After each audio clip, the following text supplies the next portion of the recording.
welcome to Pharma E-Classes, the video series for the pharmacy students. I am Vishaka Chauhan, working as Assistant Professor in Smriti College of Pharmaceutical Education, Indore. This is the Remedial Biology class. The topic which we will study today is the factors that affect the process of photosynthesis and the photosynthetic pigments. Let's begin with the very first point, that the light intensity. So the very first factor which is responsible for affecting the process of photosynthesis is the intensity of light. जो हम sun rays या sunlight को capture करने की बात करते हैं, तो कितना ज्यादा इंटेंसिटी होता है इस लाइट का या कितना कम इंटेंसिटी होता है, उस पर डिपेंड करता है कि फोटोसिंथेसिस रिएक्शन कितनी अच्छे से परफॉर्म होने वाली है. That the increase in the rate of the light intensity, the more the intensity of light, then it result in the higher rate of the photosynthesis. तो जितना ज्यादा इंटेंसिटी है उतनी फोटोसिंथेसिस रिएक्शन जो है वो ज्यादा परफॉर्म होगी. And on the other hand जितनी इंटेंसिटी लाइट की कम अवेलेबल होगी प्लांट के पास, उतना फोटोसिंथेसिस रिएक्शन कम परफॉर्म हो पाएगा. So this is the first factor. The second one is the concentration of carbon dioxide. Carbon dioxide जिसके बिना हम रिएक्शन स्टार्ट नहीं कर सकते, अगर उसका जो कॉन्सेंट्रेशन है वो फ्लक्चुएट करता है, इन दैट केस फोटोसिंथेसिस जो है वो कम या ज्यादा हो सकता है. सो अगर हम ये कहें कि कार्बन डाइऑक्साइड अगर ज्यादा है तो there is increase in the rate of photosynthesis, और अगर कार्बन डाइऑक्साइड कम इंटरैक्ट हुआ है तो रिएक्शन जो है वो कम एनर्जी प्रोड्यूस करेगी या कम ग्लूकोज प्रोड्यूस होगा.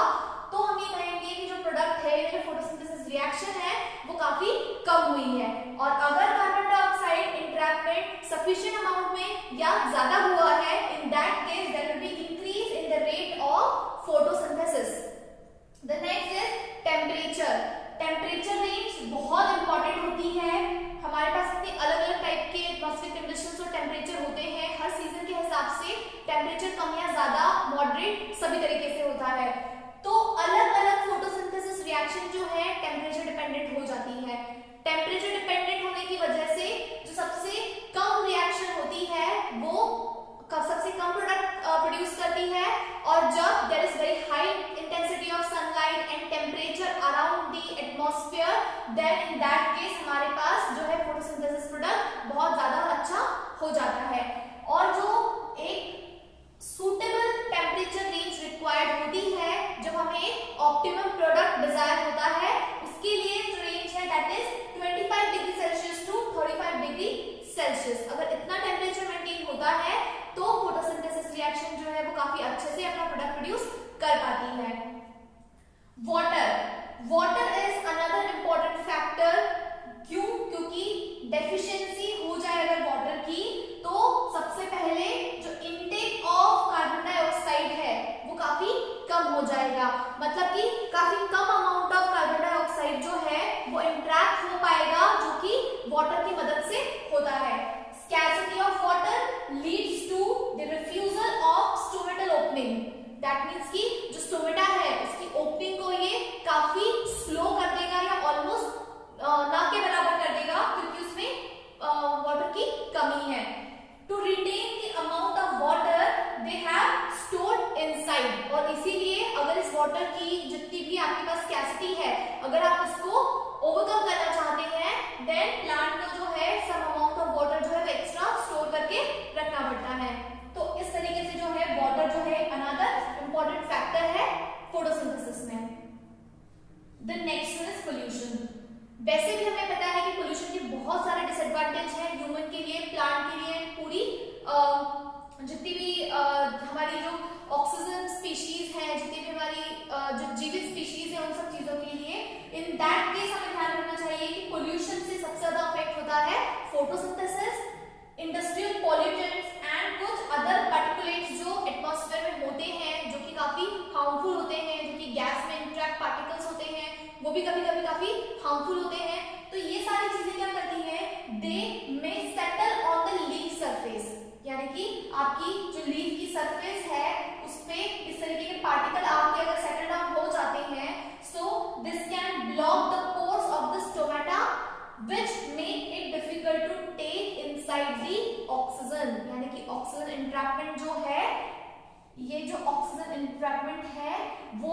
और ब्लॉक हो जाने की वजह से काफी कम हो जाएगा। और अगर कम हो जाएगा तो रिएक्शन बिना कार्बन डाइऑक्साइड के पॉसिबल नहीं है, क्योंकि हमने पढ़ा था कि प्लांट को क्या चाहिए है उसके सर्वाइवल के लिए कार्बन डाइऑक्साइड, और अगर उसे वो नहीं मिला तो फिर एज अ प्रोडक्ट हमें अपना ऑक्सीजन नहीं मिल सकता।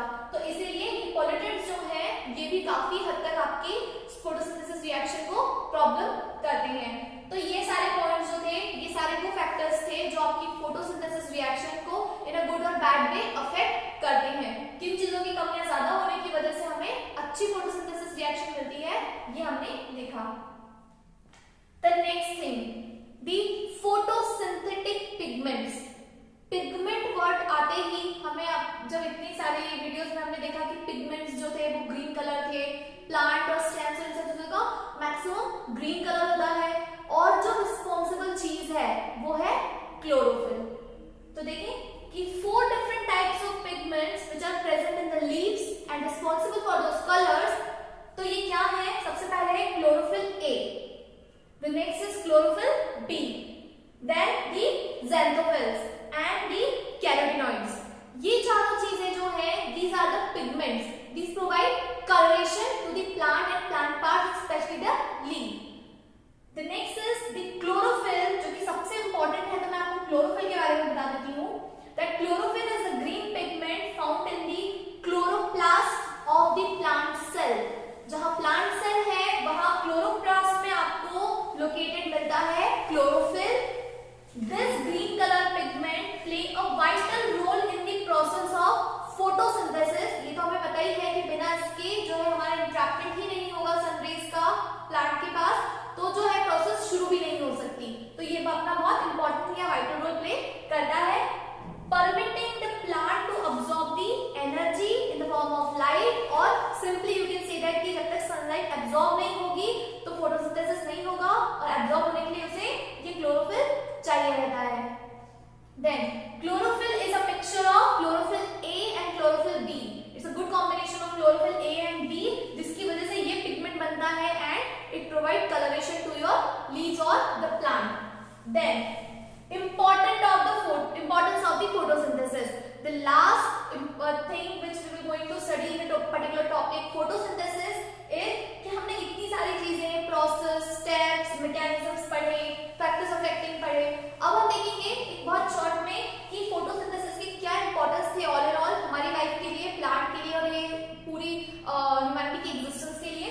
That photosynthesis is essential for the existence of all life on the earth, because they are the primary kind of involvement, they have the primary kind of involvement in the process। It serves a crucial role in the food chain। आपको पता है कि food chain में ये सबसे पहली और important role play करते हैं। सबसे पहले यही होती हैं जो सन रेज से अपना फूड प्रिपेयर करते हैं, आगे हमें ऑक्सीजन एंड एनर्जी प्रोवाइड करते हैं, एंड इसी तरीके से जो है फूड चेन पूरी कंप्लीट होती है, thereby forming the primary producers। इसीलिए जब आपने ये वर्ड सुना होगा कि they are the producers, हम कहते हैं कि प्लांट जो है वो प्रोड्यूसर्स हैं, तो हम उसे कहते हैं कि फूड चेन में भी वो प्राइमरी प्रोड्यूसर्स हैं, और फूड चेन बनाने में सबसे पहला और सबसे इंपॉर्टेंट रोल इन्हीं का होता है। Photosynthesis is also responsible for the production of oxygen, जो कि ह्यूमन बॉडी के लिए रिक्वायर है, मतलब कि हमारे सर्वाइवल के लिए, which is